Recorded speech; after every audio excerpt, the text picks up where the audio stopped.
Hello and welcome into another edition of the Arizona State Sun Devils Insider Podcast. My name is Kevin Hickson. I'm your lead beat writer for the Arizona State Sun Devils on SI and your host of the Daily Sun Devils Insider Podcast, or mostly daily. And I'm so grateful to be joining you on this Thursday afternoon. We are about 5 hours removed from Randy Bennett's opening introductory press conference as the 18th head coach in Arizona State men's basketball history. Obviously, this has been about 6 weeks in the making as he was hired on March 23rd, but he had to overcome some health concerns and build a staff and build most of a roster, which we will talk about briefly in a few minutes, but all of that has come to a head now, and he finally got introduced formally to the media and donors and alumni. Uh, it was a very lively environment.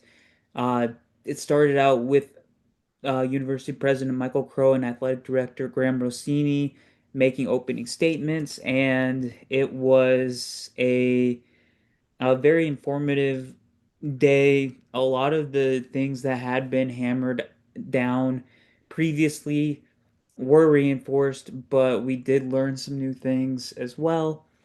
And I kind of wanted to touch down on three or four main themes that I really personally picked up on during the day.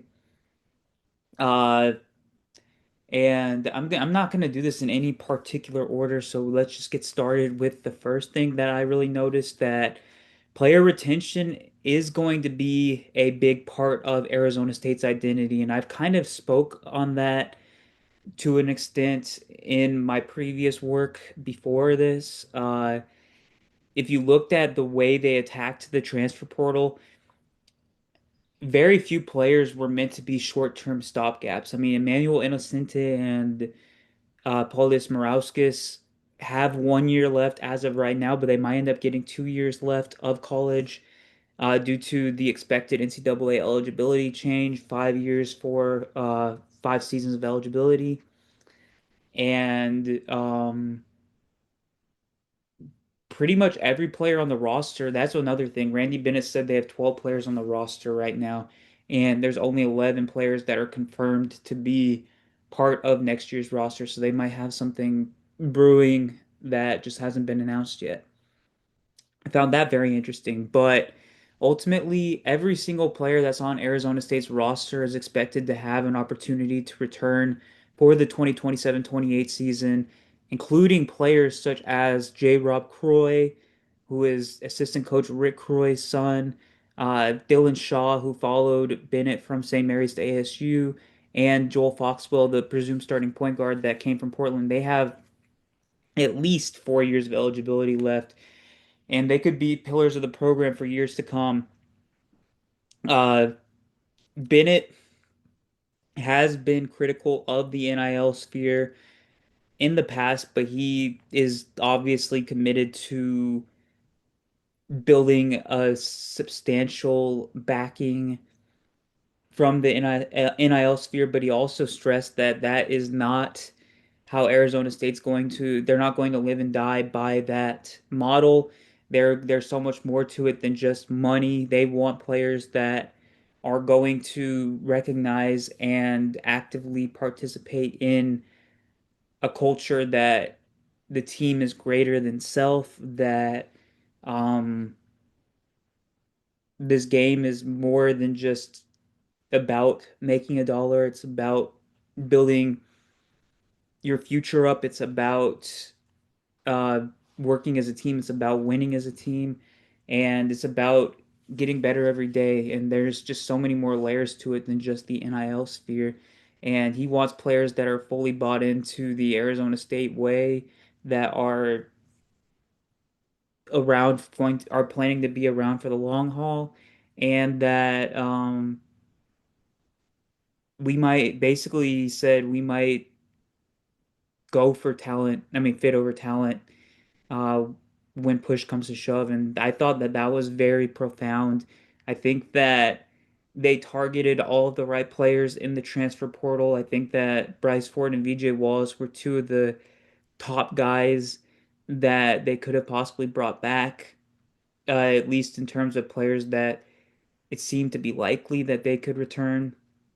Even David Patrick, the assistant coach, one of Bennett's assistant coaches, I got to talk to him after practice. I mean, not after practice, after the press conference, and even he said that Bobby Hurley's staff advised them to work towards retaining VJ Wallace. He name dropped Nick Irvin specifically, and that ended up being the case. And now Wallace is fully healthy, and he is probably ready to contribute in a starting position, if not in a starting position, in a sizable role. And ultimately, the player retention side of things, the culture side of things is very, very vital to Randy Bennett. And I think we already kind of knew that going in, but that became even further reinforced. Um, the other thing that I really took away, I'll say this is number two. Like I said, it's no particular order. It's just coming into my head as I speak, honestly.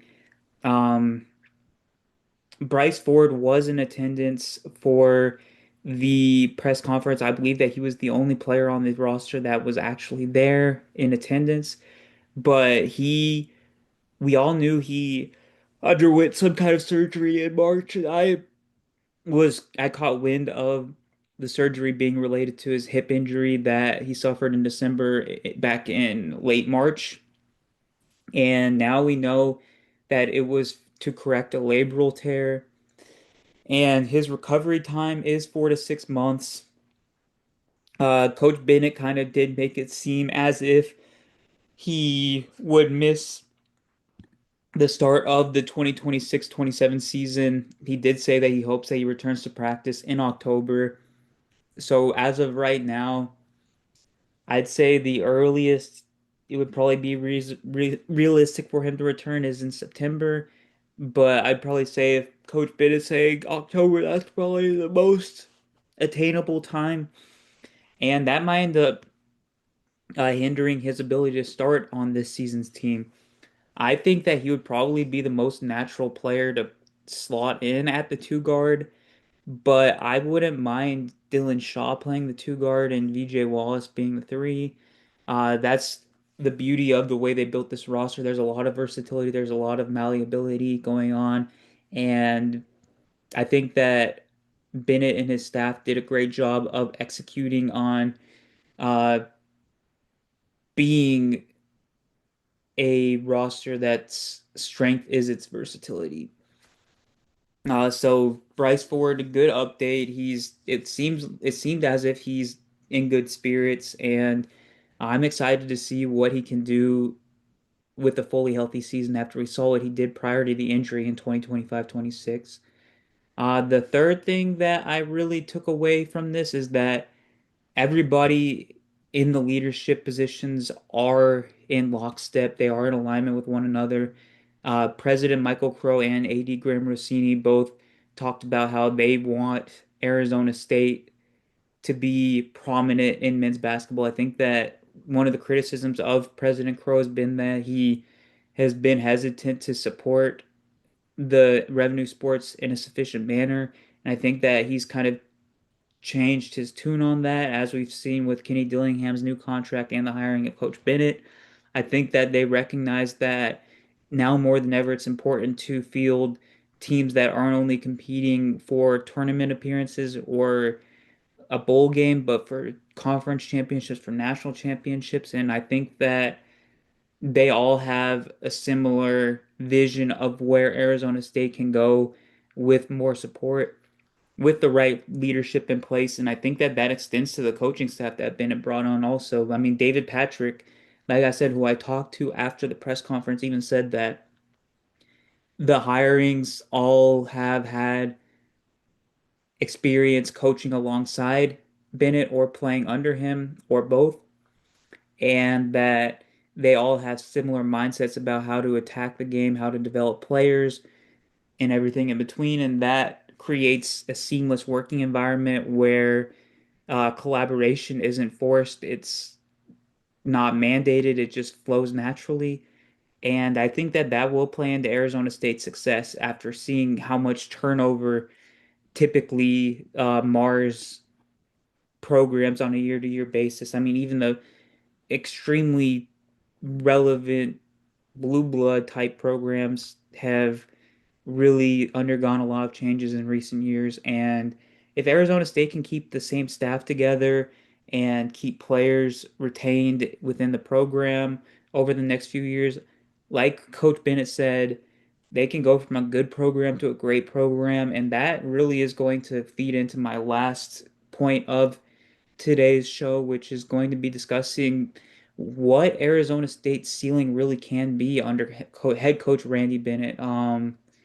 Like I said, Bennett said basically that he believes as that Arizona State can be a good program very early on in his tenure, but there's a difference between a good program and a great program, and he fully believes, I felt convicted in his words, that Arizona State will be a great program over at least by the end of his contract, which expires 5 years from now.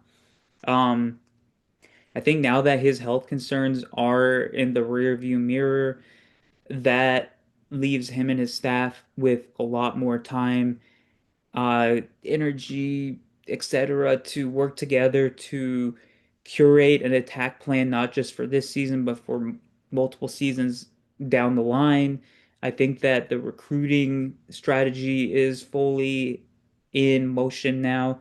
I think that players are starting to notice a lot, like with the football side of Arizona State with Coach Kenny Dillingham, that there's stability in the men's basketball program now, that Desert Financial Arena is getting a very substantial renovation, that Graham Rossini is committed to resourcing the men's basketball program in a much better manner, that Arizona State really has a chance to compete in the Big 12 in this upcoming season, considering how much turnover the quote unquote power programs in the conference are uh, taking on at the moment, as well as two other programs in Cincinnati and Kansas State that are in the midst of turning over coaching duties to a new leader as well. Um, I think that Randy Bennett was the right man for the job, and I think that Graham Rossini was very correct in identifying him as the right man for the job.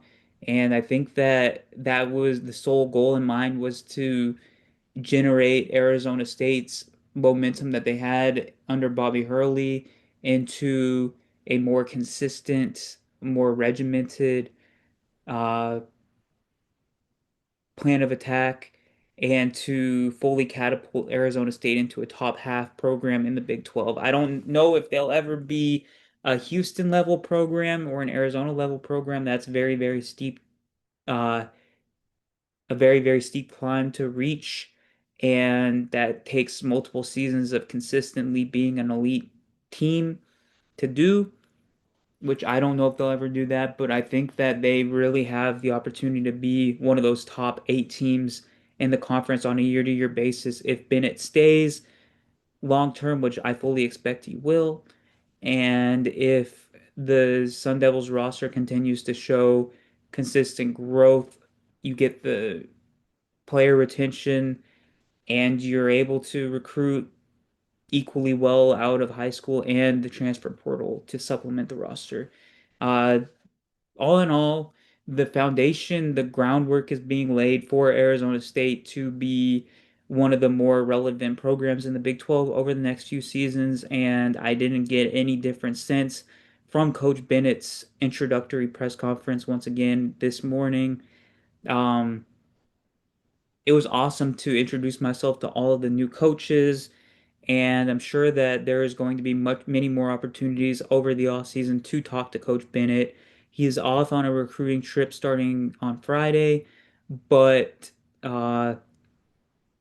once he gets back, I'm sure will probably get another chance to chat with him in maybe a more intimate setting than just a uh, weather up gym talk surrounded by hundreds of alumni and donors.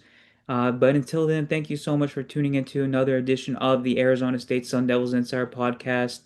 and I will have another episode potentially discussing the basketball program on Sunday. Thank you so much for tuning in, and I will see you then. Thank you so much.